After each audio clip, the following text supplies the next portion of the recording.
Welcome inside the Texags studios for the Texags postgame wrap presented by Tom Light Chevrolet. Shop online for your automobile needs at tomlight.com. All right, what the hell happened? We're breaking down this 26-10 loss at Kyle Field against the Auburn Tigers, an Auburn Tigers team who limped in here at 1-4 in league play. A&M with so much still to play for coming into this one. Sure didn't look like it. Gabe Bach here along with Brandon Leone and Jordan Pugh, a couple former players who played on that patch of grass out there for a few years. What'd y'all see out there, guys? Your big thoughts. Who wants to take the first crack at it? What? Hey, put Jordan on. What the heck happened, Leone? We got smoked. I mean, we got embarrassed at home by an average team, and it's unacceptable. And, I mean, it's not personal. I think it's just at this point it is what it is. I mean, we got embarrassed at home in front of 100,000-plus people in a half a billion-dollar stadium. And it's at this point, man, the results, they're just not adding up. And I think people are getting frustrated. I think people are tired of that. And I'm looking down here at these stats at some of the numbers that have been put on Auburn's defense. Kentucky from the SEC East put 500 yards on these guys. Kentucky's been terrible all year. Garbage. Kentucky scored 27 points on Auburn. Ole Miss, 558, which Ole Miss has got a pretty potent offense. It's to the point now when you look at the teams across this country that have recruited, every year we follow recruiting. This is Texags. This is what y'all do. This is what we see. The people that we have on this roster, it's not adding up to results on the field consistently in games that mean anything. All right, if we're not paying these guys $5 million, an X amount of dollars to win and have our big wins be against Arkansas in overtime in these Mississippi schools. So it's time to step at home up. Starts getting old over time. It's old. I tell you what, it's like we said off there, man. A&M is like that pretty girl that you like, that you're dating for a while, but it doesn't live up to the potential, man. Mm-hmm. It's like she's tantalizingly beautiful. She's got beautiful swag. But don't let her consume you. It's like it's a good point. I'll tell you what, Well, take us through the women analogy first. That was pretty good. It's just like when you. Are you hitting the mute button? Am I on? Okay. Okay. I think so. Okay. It's just like when you sitting there, you're dating a girl. You're mesmerized for a little bit. You see the potential. You see the beauty. You see everything that she has. But she's pretty. But then after a while, over time, you slowly start peeling back the layers and realizing there's no identity. Mm-hmm. And so that's what's happening with this team. You're realizing there's no identity. Yeah. On defense, over 300 yards rushing. Mm-hmm. That's ridiculous. When you look at offense, I don't even know what we had on offense total. 303 yards. But you look at it, total three interceptions. I was about to say 3 interceptions. We have no identity on offense. We're not a running team. We're not a passing team. We're not a finesse team. We're not a physical team. It's to the point now where at this point, this could be considered one of the worst losses because of the potential that we have. But you can only live off potential so long. That's the thing about it. And just watching them and it's the way that we're losing with the talent that we have. I don't know what else to say. I don't know what else to say. I don't know how else to break it down. Yeah. It's just bad. It's pitiful. That's what it is. It was a bad night all the way around. Back-breaking mistakes. Right. 2 end zone interceptions. Kind of just set a real bad tone for this group. Could not stop the run to save their lives. And this is not a great – let's be clear. This is not a great rushing Auburn team. No. This is the only thing they do even remotely good, offense or defense, is run the football. And they were 6th in the country, just slightly better than A&M at running the football, and only had 160 against LSU, 201 against Mississippi State on the ground, 152 against Kentucky, 162 against Arkansas, and 125 against Ole Miss. What'd they do against A&M? 311 yards on the ground. Well, here's the deal. And coming into this game, it's funny because last week was fool's gold. I mean, everybody was fired up. We beat South Carolina, the worst team in the SEC probably. I mean, if not the worst, second to the worst team in the SEC. By 7 points. Kyler looked good. He was dynamic, but we gave that was the worst team we played all year, and they put the most points on us. Right. So everyone was like, I feel great about Auburn. We're going to be 9-3 heading into LSU. And I'm like, what the heck are you talking about? I got to admit, I got mesmerized by Kyler Murray last week. And Kyler's a stud, man. He's a good player. I got mesmerized thinking, okay, we're getting some identity back offensively, running the ball.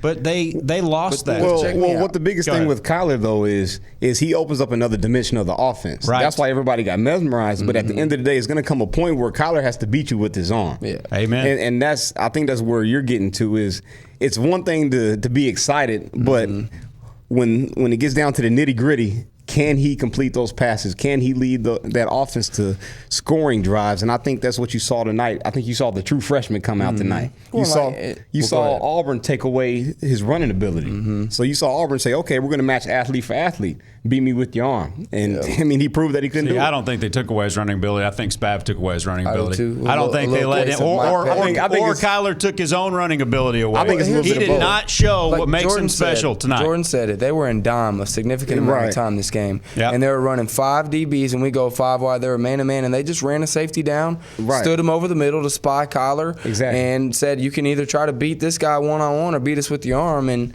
then run the damn draw. He's Kyler Murray. I know, but I mean, at the end of the day, this is the SEC. This isn't Allen High School. I understand that, but he's special with his legs. He is a special player, but a special player, a young player that threw 3 picks tonight.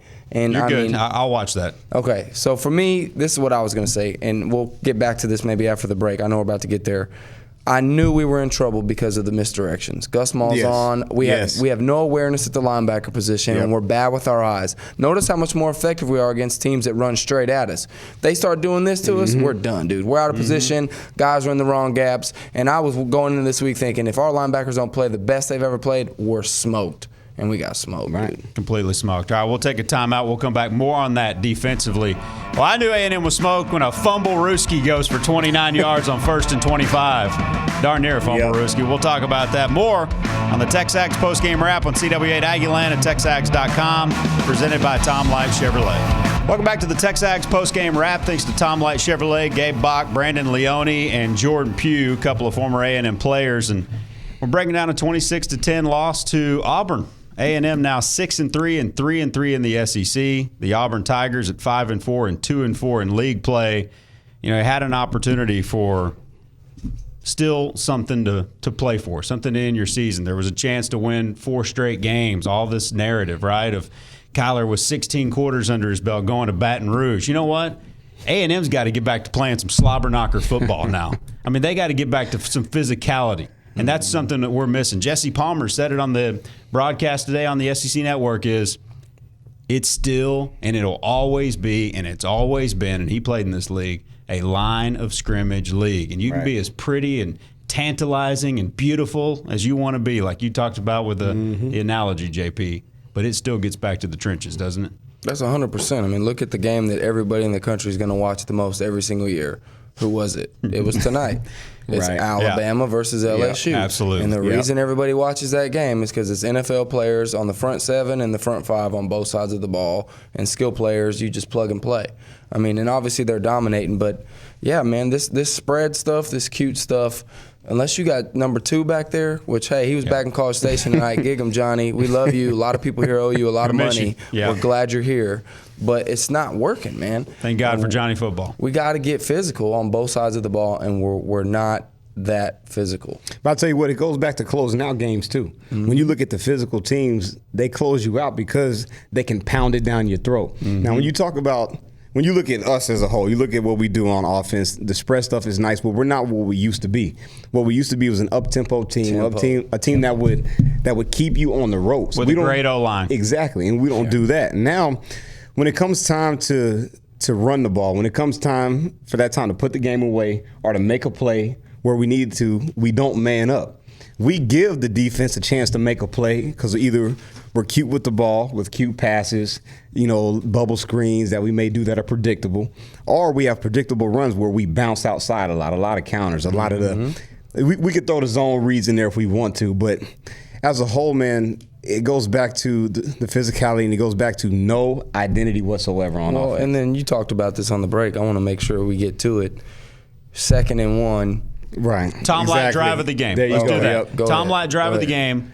Trey Carson runs for 10. It's late in the second. Then Trey Carson runs for 9, and he taps himself out. Exactly. Saban would not let Henry tap himself out. I'll guarantee you that. He taps himself out of that game when he's rolling right there. They got to put James White in, and he's slow. What happens, Jordan? That's your drive of the game. Man, look, here's the problem. First off, I'm gonna start off by saying this.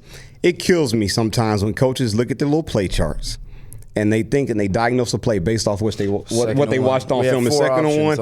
At the end of the day, man, do what works. Feel the play, but also man up and be like, look, I don't care what you know. If you know what we're doing, run that ball downhill. We're running the ball, but we're sitting there, we're bouncing it. As a defense, you want that ball to bounce. You want it to go sideline to sideline, to go from going downhill. At some point, you have to man up. You have to be like, look, I'm going to whoop you in front of me. 1 yard. Right. 1 yard. 3 plays. And I honestly believe that was the turning point in the game. You know, we talk about the drive of the game. We talking about that.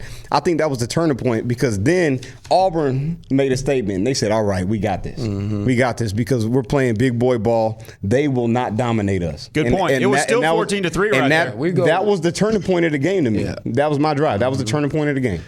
For me, A&M's had a tough time getting a yard all year long. For me, we're driving down on offense. I believe it's the first quarter. Kyler completes a great out pass to Josh Reynolds. We get a penalty on the Auburn sideline. Jermaine Ifedi.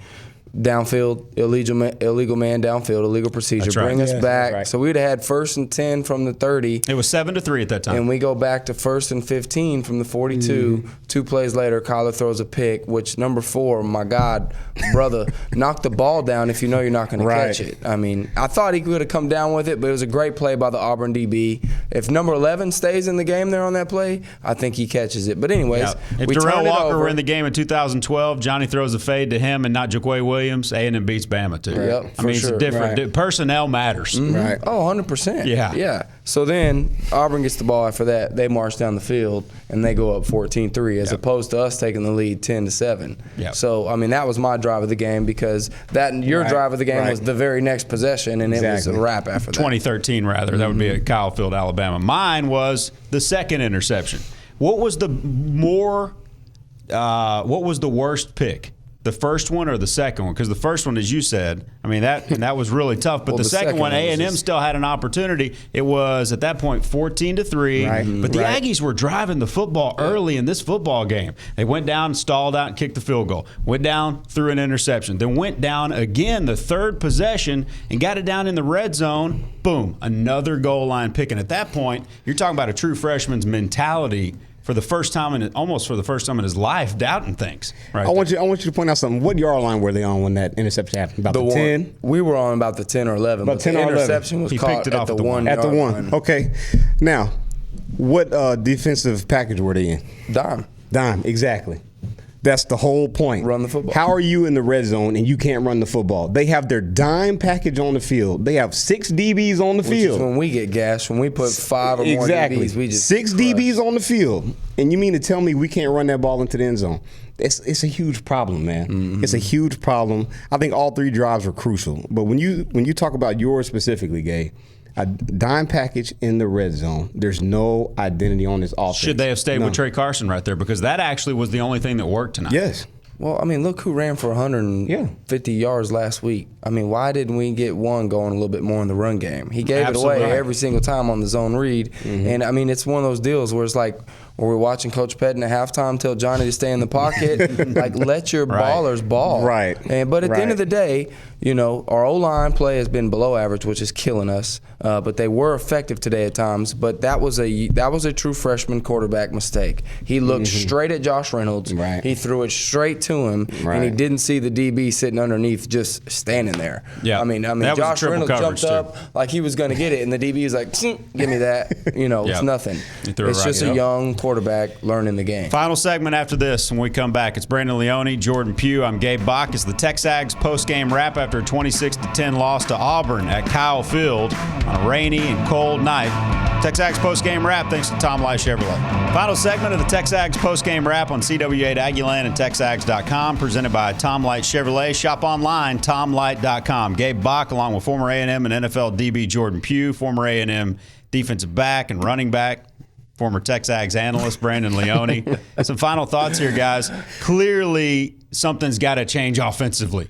I mean, look up at Waco, right? Nobody wants to give Baylor a whole lot of credit. When I'll give him credit. I'll give him a ton of credit. Art Brow is one of the best coaches in college football. He may be a meathead, right? He is. He is a meathead. Yeah. He does stupid stuff. And they do play garbage every week. Yes, But very true. They're Very nasty true. and they're effective on offense. And they're putting Absolutely. up points. We're talking on the field, in practice, preparing your team, and on game day, he's great. They can take literally anyone and make them greatness at quarterback. Nobody wanted Nick Florence. Nobody really wanted RG3 at quarterback. Nobody really wanted Bryce Petty. Seth Russell.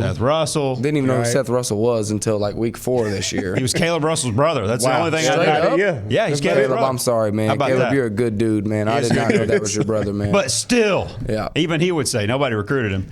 But at A&M can take literally everyone. And all of a sudden, the QB, it's been a digression post Johnny. Complete and utter digression. Everyone wanted Kenny. And then everyone in the country wanted Kyle Allen. And you got Kyler.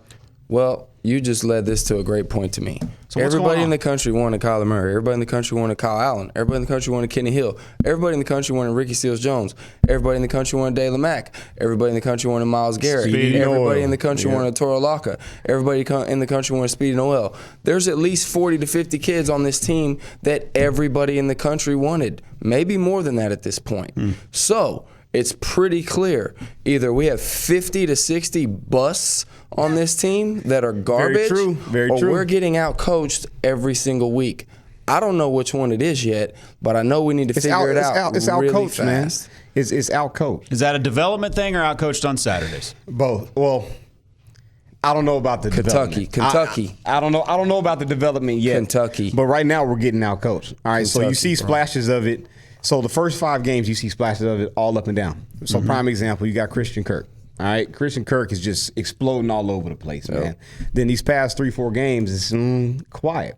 But he's one of your playmakers on offense. Why are you not finding ways to get him the ball? And then when you do backfield. find ways to get him the ball, Exactly. it's as obvious as can be. Motion him in the backfield, and they know they're going that's to what I'm dump it off talking to about. him. So we're sitting there, we're talking about. That was telegraphed. But what I'm saying is, you're talking about all the athletes that we have. It's on the coach to put them in positions to make plays. So you can talk, the players still got to go out and make the plays. You know that. We both played the game. We get it. Yep. But when you're sitting there and teams know what you're going to do, when you're predictable, when you're consistently predictable, there's nothing, I don't care how good you are.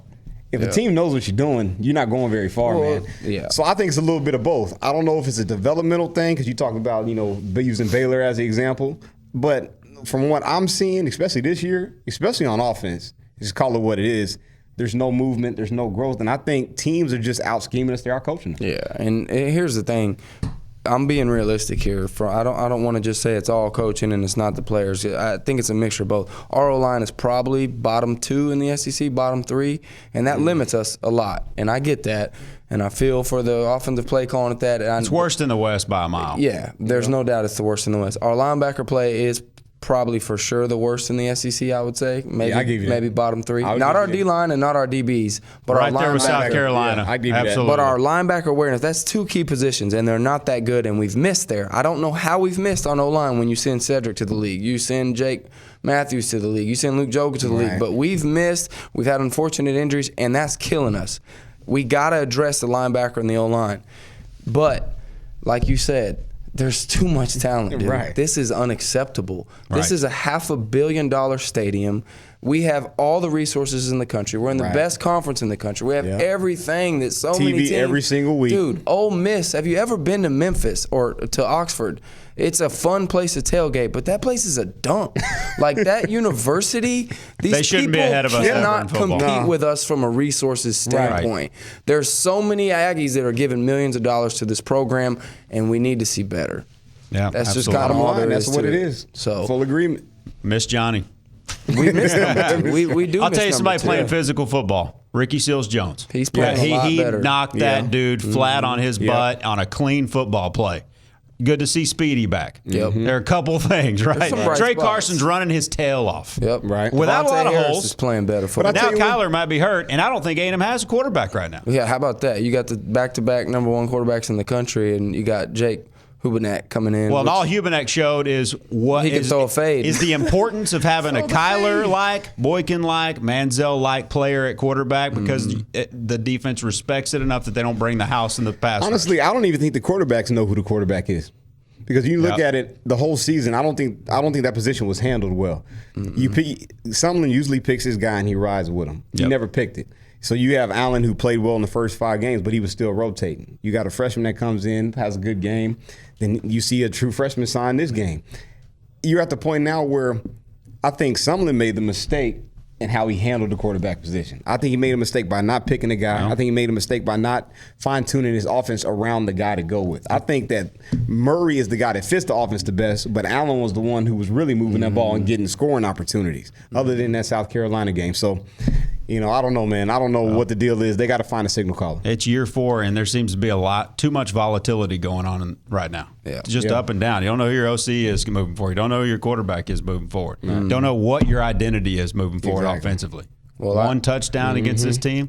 Brandon, your final thoughts. The final thoughts is this is unacceptable. I mean, everybody knows it. I like everybody in that place. It's not personal, but this is unacceptable. Fans are tired of seeing it. We have too much talent. Something has to change. We got to be better. We got to be a better football team. One word is pitiful.